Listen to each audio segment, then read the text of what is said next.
भागवत दिव्य कथा, जहां पर एक तरफ ब्राह्मण देवता, एक तरफ राजा अपनी अपनी भक्ति को सिद्ध करने में लगे हुए हैं। कहा कि भगवान की भक्ति कोई सिद्ध करने के लिए नहीं है, प्रूफ करने की चीज नहीं है। भगवान की भक्ति तो अनन्य रूप से चलनी चाहिए, निरंतर चलनी चाहिए, जिसमें कहा कि कोई भेदभाव नहीं, कोई कंपटीशन नहीं है, और अधिक से अधिक जितना हो सके प्रभु का नाम का जप होना चाहिए। लेकिन यहां पर ऐसी व्यवस्था बनी कि राजा ने ब्राह्मण देवता को देखते हैं कि इसकी भक्ति में कितना दम है।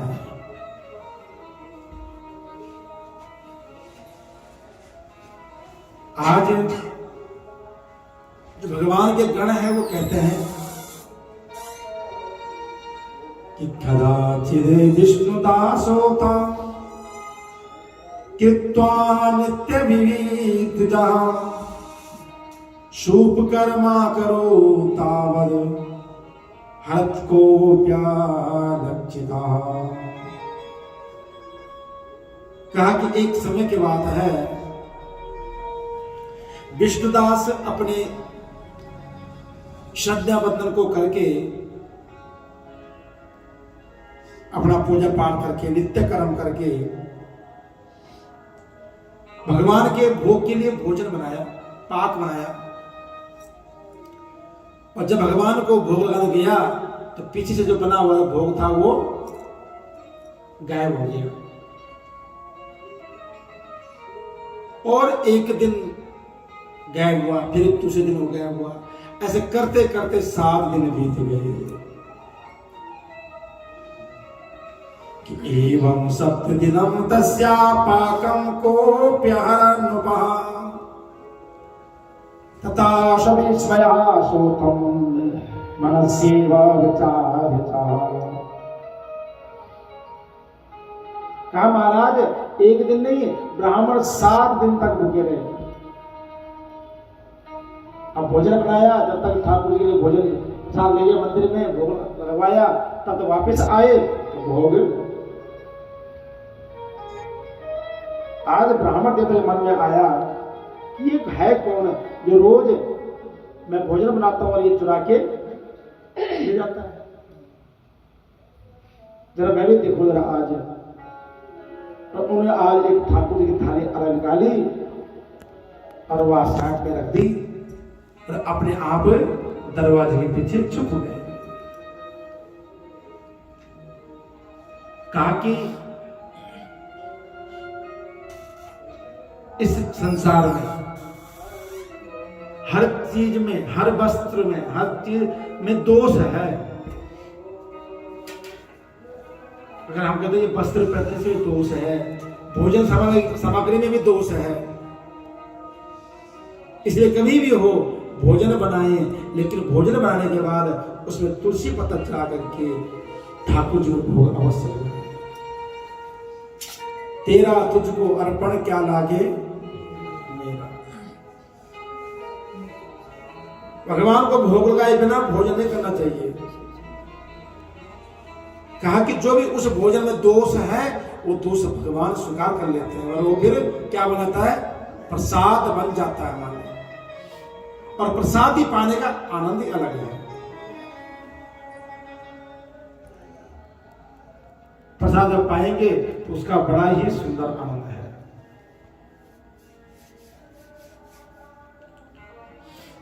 इसलिए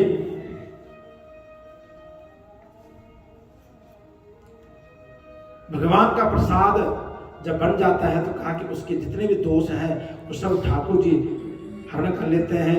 और उस प्रसाद पाने से, उस भोजन को ग्रहण करने से हमें कोई रोग, कोई कष्ट, कोई दुख, दरिद्रता नहीं आ सकती कभी भी। अब आजकल तो ठाकुर जी की ऐसी व्यवस्था बनी हुई घर में, अपना तो 56 भोग ठाकुर जी को मलाई रोटी लो, ठाकुर जी खा लो, हमारे खाने में तो आज प्याज पड़ा है। डाला ही क्यों भैया, प्याज पड़ा है तो डाला ही क्यों आपने? कभी कभार चलो है ना, कोई परिस्थिति ऐसी बन जाए तो अलग बात है, लेकिन पहले तो ठाकुर जी का भोग बनेंगे। तो कहा कि जो वैष्णव लोग होते हैं कभी भी भगवान को भोजन कराए बिना खुद भी भोजन नहीं करते हैं। और आज ब्राह्मण देवता दरवाजे के पीछे छुप गए और जैसे ही इधर भोजन रखा था चूल्हे पर, यहां सामने से क्या देखा कि चमादीन बंदनस्तम मस्तिचरमावशेषितम तमालोक्याभिजाग्रेयो भूत कृपया मानसा। महाराज एक चंडाल आकर के कहा कि चंडाल से कहा गया है श्वान को, कुत्ते के रूप में एक चंडाल आता है और उसको भोजन को उठा करके ले गया। और जब ले गया तो पीछे पीछे महाराज ब्राह्मण देवता चल पड़े कि बिलो क्या नरहरम विस्त्रा तिष्ठ तिष्ठे धावता। आवाज आ रहे महाराज को कथम सनामी तत्रोक्षम घृतमें तद ज्ञानवो। अरे प्रभु जो मैंने भोजन बनाया वो सूखा सूखा है, कुछ साथ में घी तो लेके जाओ। देखो शास्त्र का नियम है कि यज्ञ में और ब्राह्मण भोजन में, वैष्णव संत के भोजन में अगर घी ना हो तो भोजन पूर्ण माना ही नहीं जाता है। लेकिन आजकल भोजन बनता ही बिना ऑयल का है और हमारे पंजाबी मानते नहीं है। जब तक ऑयल ऊपर ना दिखे खाने के ऊपर तब तक तो भोजन भैया स्वाद ही नहीं लगता है। कोई बंदा कह रहा था पंडित जी चमचों में नाश्ता कर ले, जब तक खूब मक्खन ना पराठे और दही ना खाए ना सुबह, दिन में लगता कोई खाए नहीं आज सुबह में, चाहे जो मर्जी मिले हमें दिन में, उसका मतलब नहीं है, लेकिन सुबह पराठे तो होना चाहिए साथ में। ये पंजाबी की शान है भैया।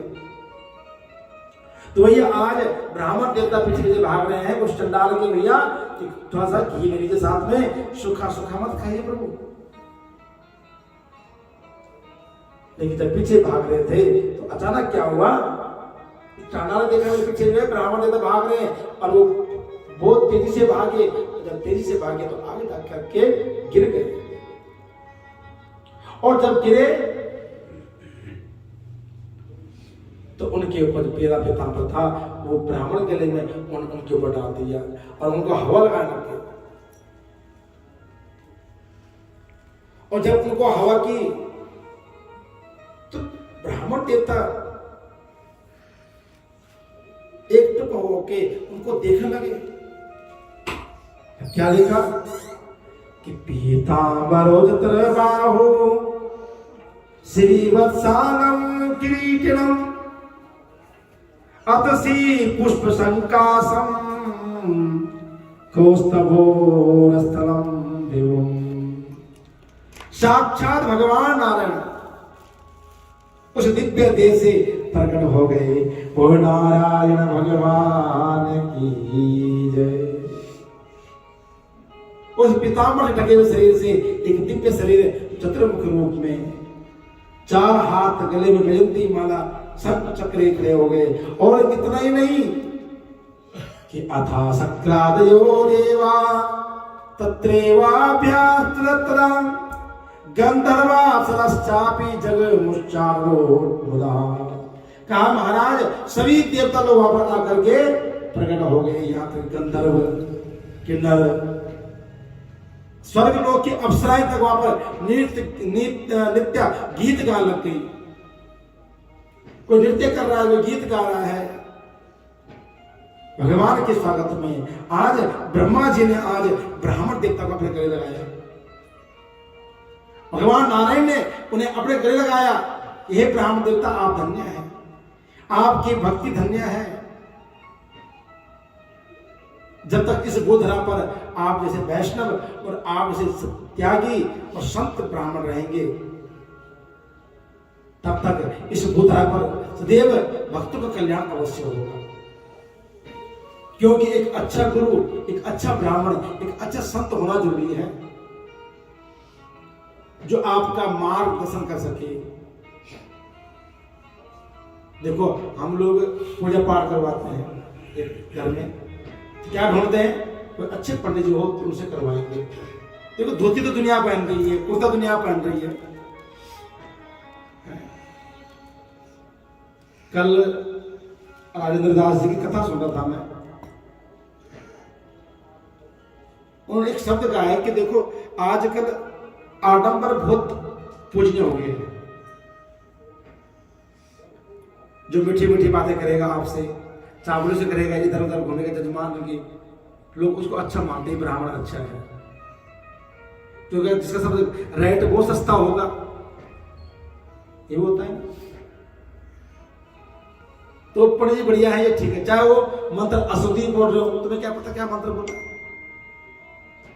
लेकिन कहा कि जो ब्राह्मण पढ़ा लिखा होगा, क्वालिफाइड होगा, तो उसे विधिवत कराएगा। जहां विधि होगी वहां तो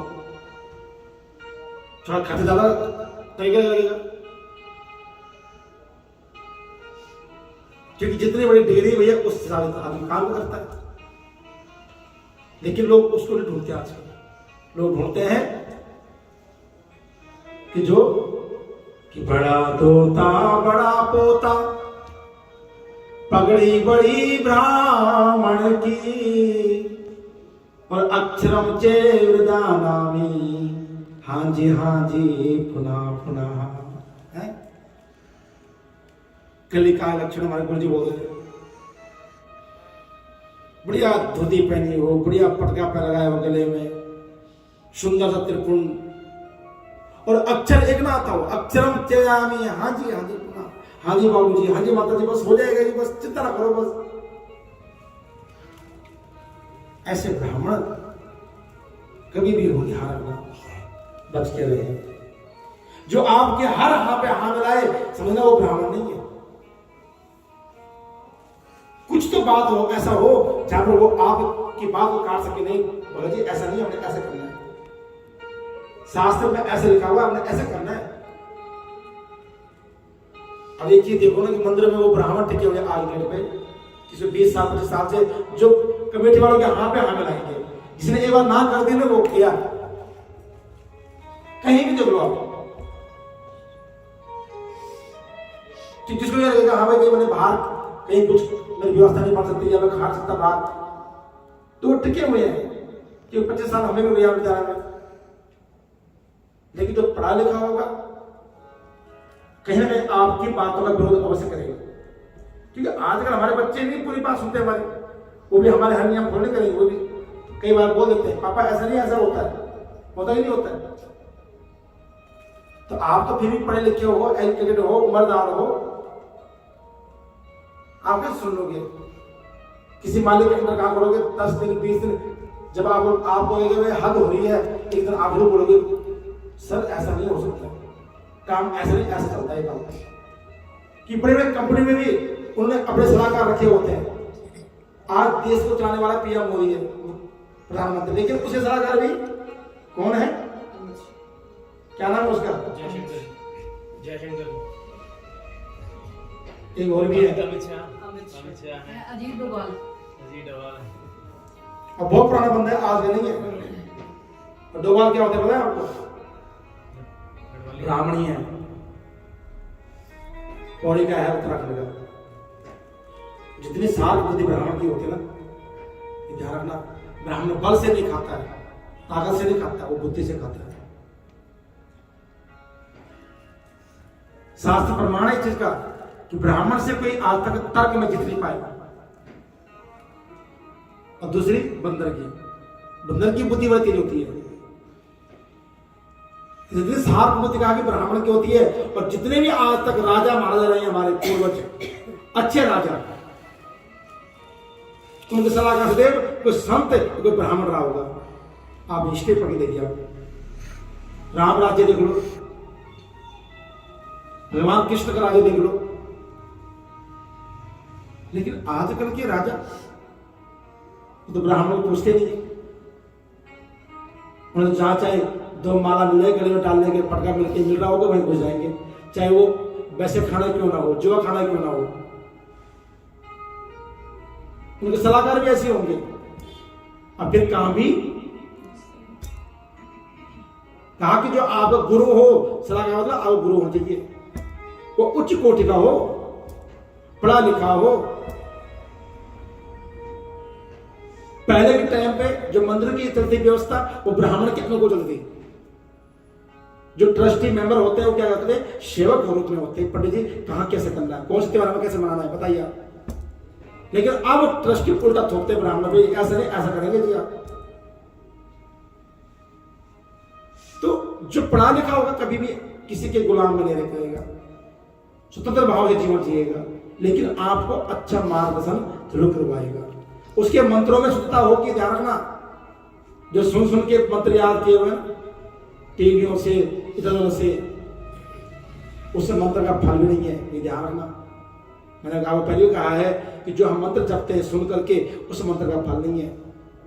कभी भी अपना एक मंत्र पकड़ लीजिए, अपना इष्ट का, अपना आराध्य का, और उसको अपने किसी गुरुमुख से एक बार जरूर पढ़वाइए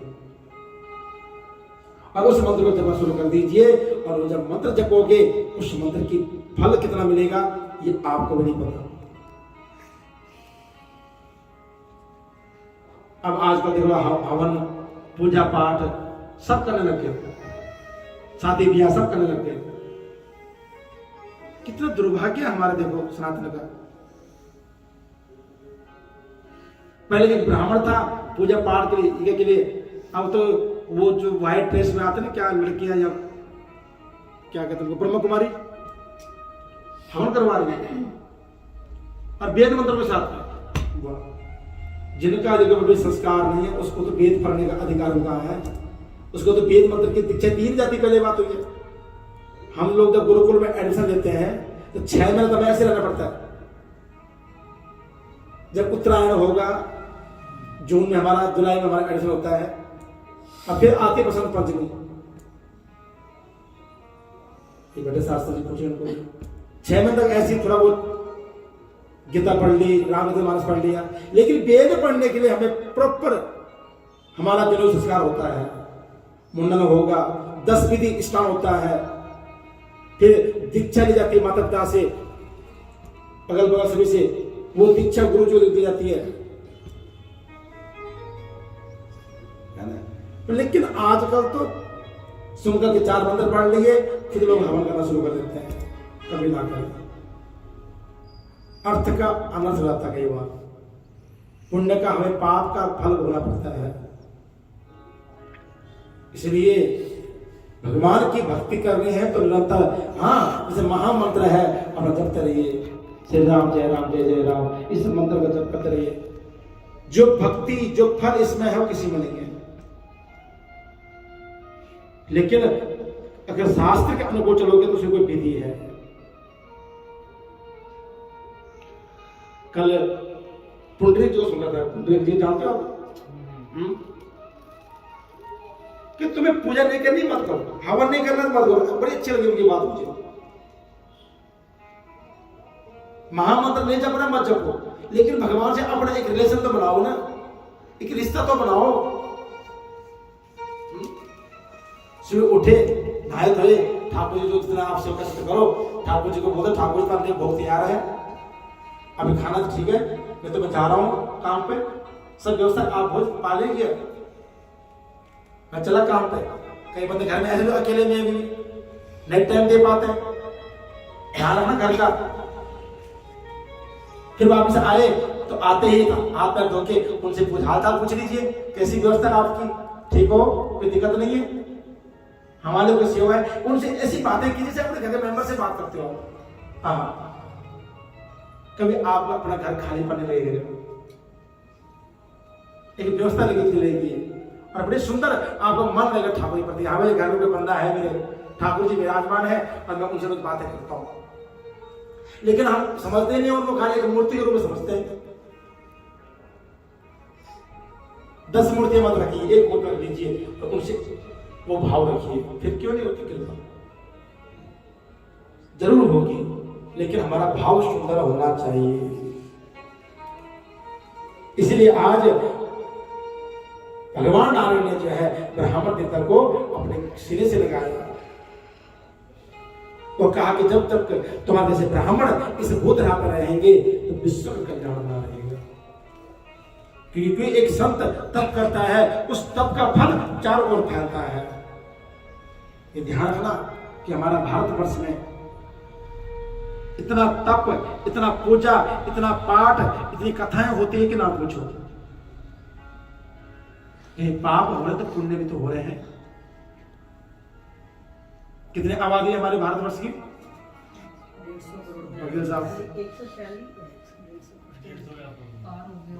150 पार हो गई। 125 करोड़ अभी कुछ साल पहले थी, 150 करोड़ हो गई।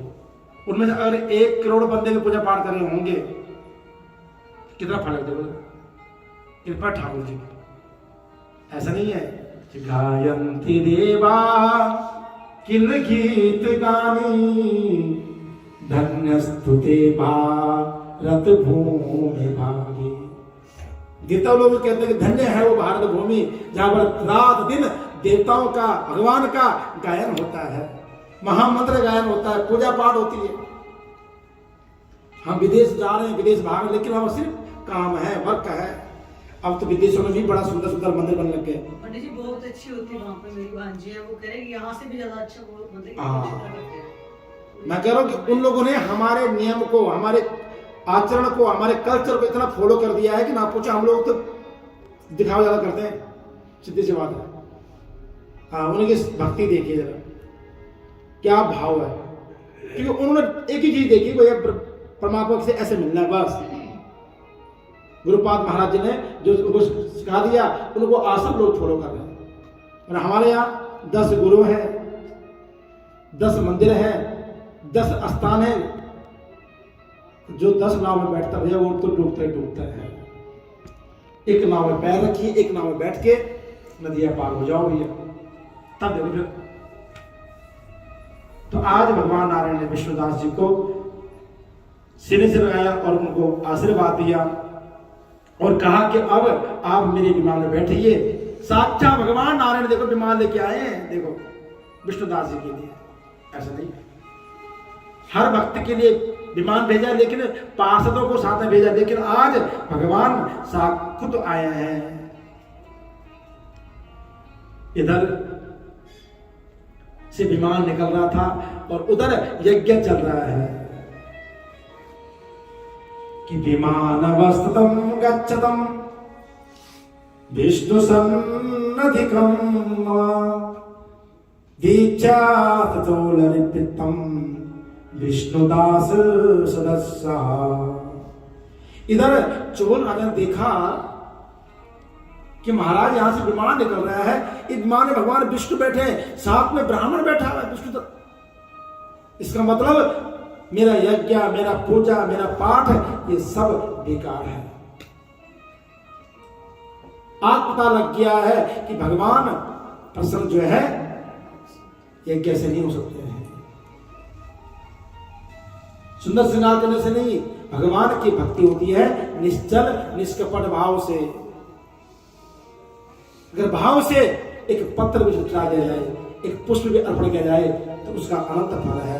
लेकिन अगर भाव नहीं है तो चाहे आप भगवान का श्रृंगार हीरे मोती जवाहरात मणियों से कीजिए, तभी भगवान का, क्योंकि शास्त्र में कहा गया है कि जो जिसकी सामर्थ्य है उस हिसाब से पूजन करें। कल हम ये बात कर रहे थे, तुलसी ब्याह कर रहे हैं भैया, लेकिन जितनी सामर्थ्य हिसाब से करो। कहा कि एक बेटी के विवाह जैसे होता है तुलसी ब्याह भेज नहीं है, लेकिन बेटी विवाह हम बहुत खर्च करते हैं। यहाँ पंजाब में से बोल लगती है, मैं 1 करोड़ लगाऊंगा शादी में, मैं 50 पेटी लगाऊंगा जी, 40 पेटी, उधर सिस्टम यही है। और हमारे पानी में तो विशेष होती है पंजाब में। लेकिन भगवान के कार्य में जो है श्रद्धा और भाव जरूरी है कि भाव का भूखा हूं मैं, भाव ही सार है, भाव से जो भजे उसका बेड़ा पार है। तो आज ब्राह्मण देवता के सुंदर भाव थे, तो वो समझ आ गया राजा को आज कि मैंने अपने अहंकार के वशीभूत होकर के ब्राह्मण को नीचे दिखाने की कोशिश की, लेकिन भगवान आज रिझे तो किसके, ब्राह्मण की भक्ति से रिझे। इधर राजा ने कहा अपने गुरुजी से कि महाराज यत्स्पृदं दयामया चित्तध्याय ज्ञानाकृतं विष्णु स्वरूप दीर्घो गति याति वैकुंठ मंदिरम। हे गुरुदेव, जो मैंने यज्ञ किया, दान किया, वो सब निष्फल हो गया, लेकिन ब्राह्मण ने देखो आज साक्षात भगवान का रूप धारण करके मानो दूसरे नारायण प्रकट हो गए हो, और आज विमान बैठ करके कहां जा रहे हैं, वैकुंठ जा रहे हैं। परंतु अब तक भगवान विष्णु मेरे पे प्रसन्न नहीं हुए हैं। यहां मालूम होता है कि मेरे दान से, मेरे यज्ञ से, मेरे पूजन से भगवान 1% भी प्रसन्न नहीं हुए हैं, क्योंकि मैंने अज्ञानता में, क्रोध में, अहंकार के वशीभूत होकर के कर्म किया है। इधर गण कहते हैं इस प्रकार जो है आज मन खिन्न हो गया राजा का, मन में वैराग्य भी आ गया है, और उसी टाइम अपने भांजे को बुलाया, और अपने भांजे को बुला करके जो है अपनी राजगद्दी उसे सौंप दी, और भगवान की भक्ति में अब अपने आप को समर्पण करने की कोशिश कर रहा है। इधर जो उनके गुरुजी थे मुद्गल ऋषि, उन्होंने क्या किया, जब देखा कि हमारा शिष्य है उसको आज भक्ति का फल नहीं मिला, और बड़ा क्रोध में आ गया। देखो जब बंदा कोई कर्म करता है ना, उसका फल ना मिले तो लास्ट में क्या होता है ऑप्शन है, वो अपने आत्महत्या पे आ जाता है। पैसा इन्वेस्ट कर दिया, फैक्ट्री लगाई, नहीं चल पड़ी, बहुत लॉस में आ गया, बंदा कहता आत्मा कर लेते हैं। कई जो अहंकारी लोग होते हैं ना, जिनको अपने आप से या अपने भाग्य से बहुत ज्यादा अपेक्षा होती है ना, कहा कि क्रोध क्यों आता है, किसी ने कहा क्रोध का कारण क्या है, कहा तृष्णा। जब हमारी तृष्णाएं पूरी नहीं होती ना, इच्छाएं पूरी नहीं होती, तब गुस्सा आता है। लेकिन जिसे तृष्णाएं विशेष नहीं होगी तो गुस्सा किस बात का, ठीक है भैया मिल जाए तो ठीक है, नहीं कोई बात नहीं, ठीक है। जब हमें पता है कि नहीं यार यहां से इतना मिलना ही मिलना है, अब नहीं मिले वो काम, तब क्रोध आता है, और तब क्रोध जब जन्म लेता है तब इंसान पाप कर बैठता है। तो आज राजा ने भी वो कर्म किया है, अपने गद्दी अपने भांजे को सौंप दी। उस देश में आज भी लास्ट में अपने भांजे को गद्दी सौंपते हैं, ये परंपरा है आज भी। तो कहा कि उसके बाद अग्निकुंड में छलांग लगा दी कि विष्णु भक्ति त्रादे मनोवाक्य कर्म भी स्तुत्वा सो पदर्शितो सर्वेशावी सदा। पश्चाताप के अग्नि में जल करके आज अग्निकुंड में आज छलांग लगा दी। इधर मुद्गल ऋषि जी ने अपनी जो है शिखा उखाड़ी और आज शिखा जो है अग्नि में डाल दी, और श्राप दे दिया कि मेरे वंश में आज के बाद कोई शिखा नहीं रखेगा। मुद्गल गोत्र के आज जो भी ब्राह्मण है वो शिखा नहीं रखते हैं। उसी समय जो है भगवान नारायण उस यज्ञ कुंड से प्रकट हो गई, बोले कि नारायण भगवान की तावदावेवो विष्णु कुंडाग्नो भक्तिवत्सलः तमालिगरं विमानाग्रं समारोहानुच्चता। साक्षात चतुर्भुज रूप में भगवान एक कुंड से प्रकट हुए और राजा को अपनी गोद में लेकर के बाहर निकल गए। ऐसा नहीं है, भगवान की कृपा हर किसी पर, जो भगवान को प्रेम से भजे उसमें भी दृष्टि है भगवान की, जो क्रोध से भजे उसमें भी दृष्टि है। सुदामा जी ने अनन्य भक्ति की थी तो भी भगवान की दृष्टि थी, लेकिन कंस ने दुश्मनी से भजे भगवान को तो भी भगवान की दृष्टि उसी पर थी। चाहे आप उनको प्रेम से भजो चाहे शत्रु से भजो, लेकिन भगवान हर रूप में आपको गति प्रदान करेंगे। मां देवकी, मां यशोदा, इन्होंने प्रेम किया ठाकुर जी से, उन्हें अपना वात्सल्य प्रदान किया, उन्हें अपना स्तन पान कराया, लेकिन वही पान किसने कराया था बताओ? जहर लगी कौन आई थी? पूतना। लेकिन जब ऊपर गई तो दोनों सबको सम्मान गति दी। किसी ने पूछा महाराज ऐसे क्यों? अरे ये तो पापनी है, दुराचारी है, ये तो आप मारने आई थी। वो कहते हैं एक माँ के भाव जो है उसने मुझे दूध पिलाया था, पहले मैं दूध पिया और बाद में वहां से सारा खून पी गया उसका, है तो मेरी माँ है ना। तो भगवान कभी भेदभाव नहीं करते, ध्यान रखना। अगर हम भगवान पर इतना कर्म करते हैं तो वो 10 गुना बढ़ करके उसका फल देते हैं। कहा कि जैसे किसान होता है ना, किसान अगर 1 किलो धान अगर बोता है एक खेत में तो 6 महीने बाद वही धान हमको 10 गुना बढ़ के मिलता है। अब मिलता नहीं मिलता है। ले गया था पोटली में और बाद में बोरी भर के आ रही धान। ऐसे ही धर्म कार्य के प्रति किया हुआ दान, तप, यज्ञ, होम, ये सब अनंत गुना फल देने वाले हैं। भगवान ने आज राजा को अपने गोदी उठा करके कुंड से बाहर निकाला, अपने सिर से लगाया, कहा राजन तुम मन दुखी मत कर, तेरे में मेरी पूर्ण दृष्टि थी, बस सिर्फ तेरा जो अहंकार था वो खत्म हो गया। बस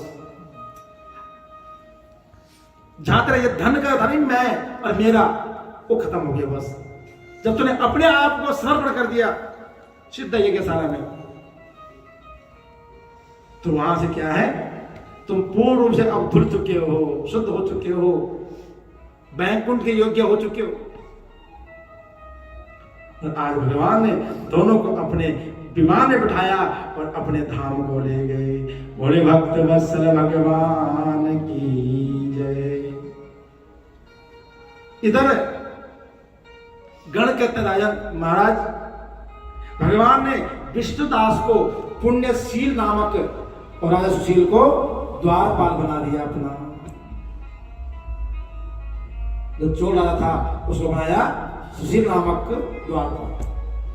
तो पुण्यशील और सुशील ये भगवान के द्वारपाल है मुख्य रूप से।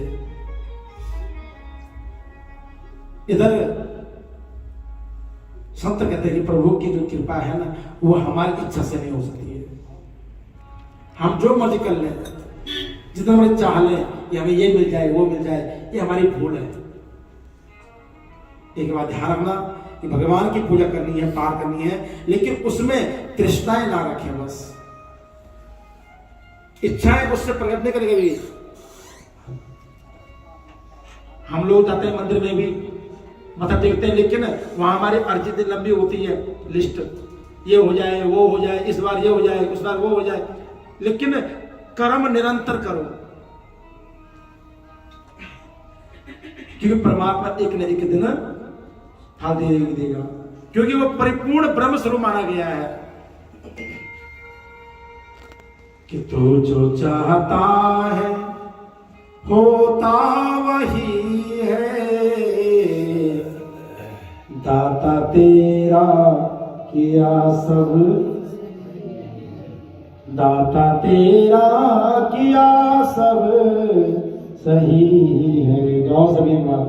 तू जो चाहता है होता वही है, तू जो चाहता है होता वही है, दाता तेरा किया सब सही है, दाता तेरा किया सब सही है, सब सही है सही है सही है, सब सही है सही है सही है, दाता तेरा किया सब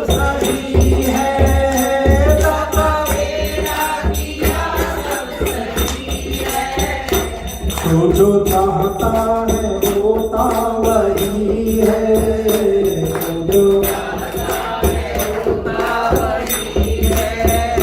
प्यारे तेरा किया सब सही है, प्यारे तेरा किया सब सही है। तेरा ऊंचा बिठाना मुबारक, तेरा तेरा नीचा बिठाना मुबारक, तेरा नीचा बिठाना मुबारक। तेरी हर बात नीकी भरी है, तेरी हर बात दाता तेरा किया सब सही है, दाता तेरा किया सब सही है। ये प्यारे तेरा किया सब सही है, प्यारे तेरा किया सब सही है। फकीरी भी बरदान तेरा है, फकीरी भी है, अमीरी भी वरदान तेरा है, अमीरी भी वरदान तेरा। तेरी सौगात गम और खुशी है, तेरी सौगात गम और खुशी है। दाता तेरा किया सब सही है, दाता तेरा किया सब सही है। ओ प्यारे तेरा किया सब सही है, प्यारे तेरा किया सब सही है। तू है पूरी तेरी काम पूरे, तू है पूरा तेरे काम पूरे, तू है पूरा तेरे काम पूरा, तू है पूरा तेरा काम पूरा। है अधूरे तो हम है अधूरे, है अधूरे तो हम है अधूरे। तेरे नियमों में कुछ ना कमी है, तेरे नियमों में कुछ ना कमी है। दाता तेरा किया सब सही है, दाता तेरा किया सब सही है। प्यारे तेरा किया सब सही है, प्यारे तेरा किया सब सही है। धन्य है वो जो नाटक मगाए, धन्य है वो जो नाटक मगाए। गम के तूफान में भी मुस्कुराए, गम के तूफान में भी मुस्कुराए। कहता हर हाल में वो यही है, कहता हर हाल में वो यही है। वो कहता हर हाल में वो यही है, कहता हर हाल में वो यही है। दाता तेरा किया सब सही है, दाता तेरा किया सब सही है। तू जो चाहता है होता वही है, तू जो चाहता है होता वही है। हे दाता तेरा किया सब सही है, दाता तेरा किया सब सही है। हे प्यारे तेरा किया सब सही है, प्यारे तेरा किया सब सही है। हे दाता तेरा किया सब सही है, दाता तेरा किया सब सही है। तेरा तेरा किया सब सही है, प्यारे तेरा किया सब सही है। दाता तेरा किया सब सही है, दाता तेरा किया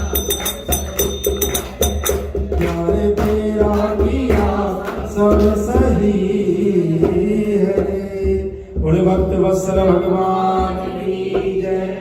तो जो भी होता कहा कि परमात्मा की इच्छा से, उसकी इच्छा से सृष्टि बनती, उसी की इच्छा से सृष्टि समाप्त होती है। हम तुम तो सिर्फ एक निमित्त मात्र हैं, ठाकुर जी की कृपा मिल जाए वही बहुत है। तो आज कथा ये संपूर्ण करते हैं। कल गोपाष्टमी है और परसों तैयारी फुल है।